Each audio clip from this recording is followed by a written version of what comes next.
So let's get on to the actual story of the Greeks versus Persians war. The Greeks defend themselves. And we've got to kick off with what's called the Ionian Revolt. To Herodotus, this is what started the whole Greek versus Persia war. So we'll learn about this first Greek-Persian conflict to understand its importance, and by developing our historical analysis skills. Croesus, king of Lydia. Cyrus, first great Persian emperor. Conquer. Artaphernes, he's a Persian, he's a satrap. Turkey, Turks. Hellas, where Greeks live. Democracy. Aristagoras, name of a Greek. Miletus, a city. Sardis, a city. Lade, a place, a bit of sea, we're about to place, and betrayal. So let's get started. Ionia. Ionia, as you remember, is a part of Hellas. It's a Greek-speaking part of the world, but it's in what we today call Turkey. The map here. That's Ionia. It's in this shady bit here. That's Turkey. Greece would be over here. And you can see it's these cities. Remember, Greeks live in city-states, polises. Of these cities, the most important here, the largest, richest, is Miletus. But you can see there's loads of them. So that's Ionia. It's in Turkey. The people who lived there were Greeks. They are not Turks. Yeah. There's no Turks in Turkey at this point in history. In class, I'll go through that again. Make sure you get your head around it. Nobody who lived there 2,500 years ago was a Turk. They're not related genetically to the people who live there today.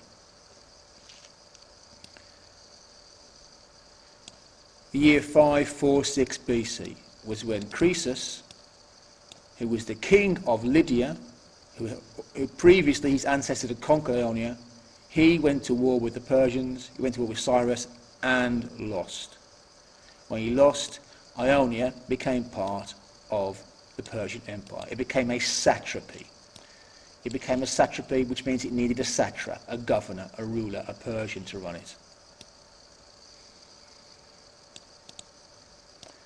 Right, here's where it starts to get interesting. 499 BC. This chap here, Aristagoras, one of our key words. He is the ruler of Miletus, that city, state just there. So he works for the Persians. Yeah, the Persians let him run that city for him. He then decides he's going to make himself look good. He's going to do that by helping the Persians conquer this island here. So he gets the local satrap in Sardis, which is around here. He gets that satrap to agree that let him, with the Persian troops, go and conquer here. The satrap, his name is Artaphernes. So Aristagoras, the ruler of Miletus, who works with the Persians, asks the satrap, Artaphernes, for help to go and conquer that island.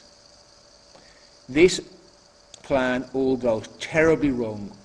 The satrap and the ruler of Miletus betray each other. It's a dreadful disaster. Everything goes wrong. He panics.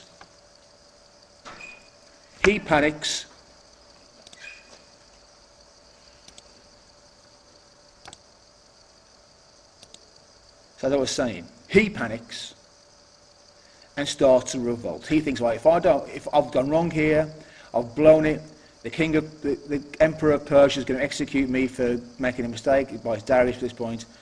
Right, I'm going to take my chances, I'm going to lead a revolt. He convinces all these cities to join him, and the Ionian Revolt starts. They're going to rise up to get rid of their Persian masters. All because he had planned to conquer this place for the Persians. It had gone wrong, and to save his own skin, Herodotus says, he'd started a revolt. And somehow convinced all these people to join in. We'll come back to that later on. Is that strictly true?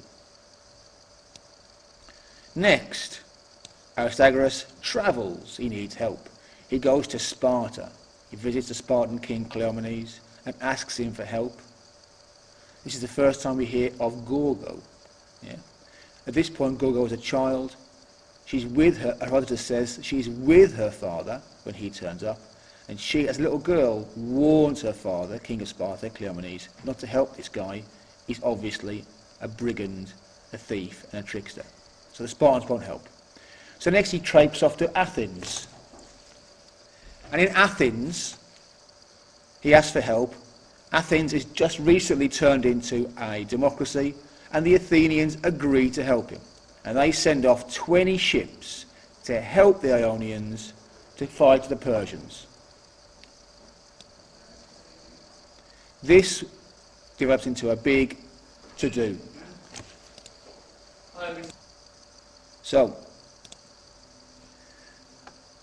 Aristagoras, with his Ionian army, with his Athenian and Eritrean, it turns out, allies, attack the local capital of Sardis, capture it, and burn it down. It's a huge disgrace for the Persians to have their local army routed, their capital captured, and burned to the ground.